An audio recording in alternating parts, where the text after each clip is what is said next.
শালবনির মির্গার আমবাগানের কাছে আজকে ভোরের বেলায় একটি ছোট্ট বাচ্চা হাতি মারা গিয়েছে।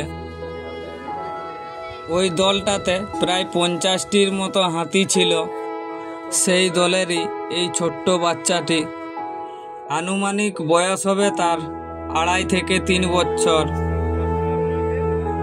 গতকাল রাত্রে হাতির দলটি শালবনী হসপিটালের পেছন দিকেও চলে আসে এবং ওই এলাকায় ঘোরাঘুরি করার পর ভোরের দিক করে মির্গার জঙ্গলে প্রবেশ করে।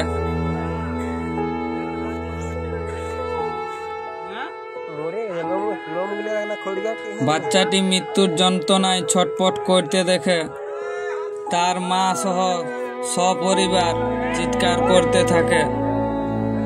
সেই চিৎকার শুনতে পেয়ে বন দপ্তর জঙ্গলে যায় এবং হাতির দল ওই জায়গা থেকে সরে যেতেই বন দপ্তর গিয়ে দেখে ছোট্ট শাবকটি মৃত অবস্থায় পড়ে রয়েছে।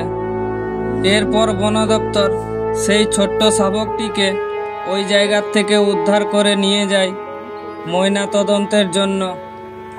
কী কারণে মারা গিয়েছে এখনও তা স্পষ্ট হয়নি। বন দপ্তর জানিয়েছে ময়নাতদন্তের পরই জানা যাবে মৃত্যুর সঠিক কারণ।